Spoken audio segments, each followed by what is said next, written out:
네, 앞서 전해드린 대로 설계도에서 삭제됐던 월드컵 대교의 D램프가 다시 지어지게 됐습니다. 관련 내용 취재 기자와 조금 더 자세하게 알아보도록 하겠습니다. 예, 김두유 기자. 네. 지난해 10월이었죠. 당시 D램프가 삭제됐다 이런 지적이 있었는데 네네. 이 D램프가 다시 만들어지기로 했다고요? 네, 그렇습니다.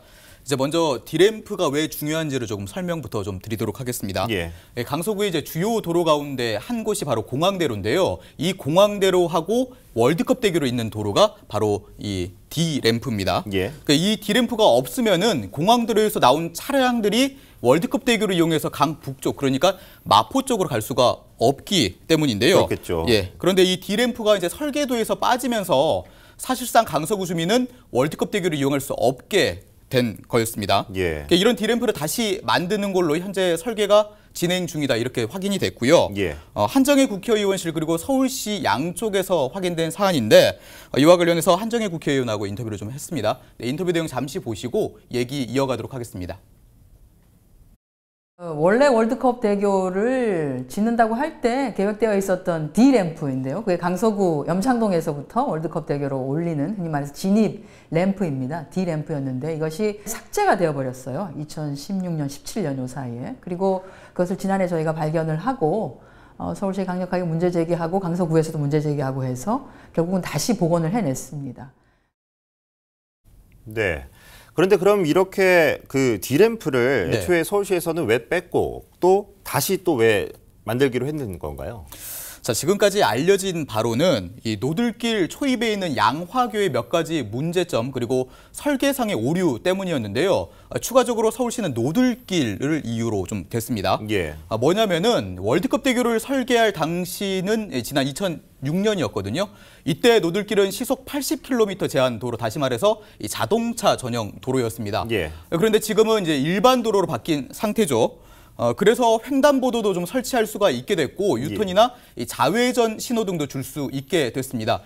이처럼 여건이 좀 달라지다 보니까 굳이 돈을 들여서 램프를 만들어서 이 공항대로와 월드컵 대교를 연결할 필요가 없어졌다. 서울시는 이렇게 설명을 했는데요. 예. 이게 무슨 말이냐면은 이 노들길에 유턴 신호를 줘서 공항도로에서 빠져나온 차량들이 이 노들길에서 유턴한 뒤에 월드컵 대교를 탈 수 있다. 이렇게 서울시는 좀 설명을 했습니다. 예.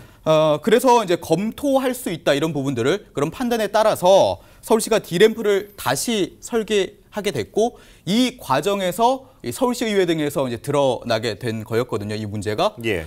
정치권과 강서 지역의 큰 반발을 샀습니다. 결국 이제 재검토 끝에 지역 사회의 의견을 반영하는 방향으로 결정이 됐고 그래서 D램프를 다시 만들기로 한 겁니다. 예, 그럼 그렇다면 이렇게 네. 뺐다 넣었다 계속 설계가 변경되면 그 월드컵 대교 공사 자체에 큰 영향을 끼칠 것 같은데요. 가뜩이나 이 월드컵 대교는 공사가 많이 늦어지고 있어서 그렇습니다. 시민들의 불만이 큰 상황 아닙니까? 네, 그렇습니다.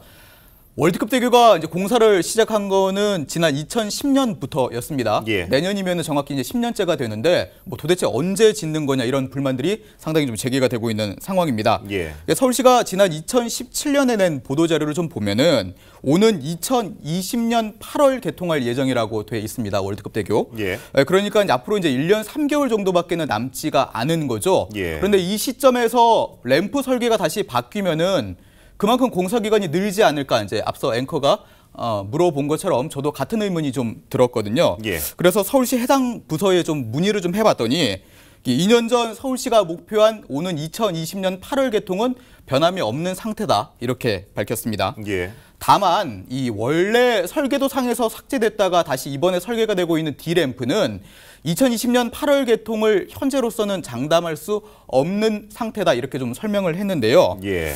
왜냐면은 이 램프를 지으려면은 안양천, 다시 말해서 물 위에서 공사를 좀 일부 해야 한다고 합니다. 예. 그래서 이제 비가 오는 우기에는 공사를 할 수가 없는 거죠. 그런데 2020년 8월까지의 남은 공사 기간 동안 이 우기를 제외하면은 실제 램프를 설치할 수 있는 기간은 그리 길지가 않습니다. 그렇죠. 많이 안 남은 상태죠. 예. 그래서 아마도 이제 만약 월드컵 대교가 당초 계획대로 오는 2020년 8월에 개통을 하더라도 이 D램프의 동시 개통은 조금 어려워 보인다. 현재로서는 이렇게 설명드릴 수가 있을 것 같고요. 참고로 현재 월드컵 대교의 공정률은 한 67% 정도라고 합니다. 예, 그렇군요. 그 출퇴근 시간 성산대교가 상당히 막히지 않습니까? 네네. 이 교통체증을 해결하기 위해서 월드컵 대교를 짓는 건데 좀 빨리 만들어야겠지만 그렇다고 대충 만들 수는 없을 것 같아요. 네네. 당초 공사 기간을 최대한 지키면서도 안전하게 잘 지어졌으면 좋겠습니다. 김대호 기자 수고하셨습니다.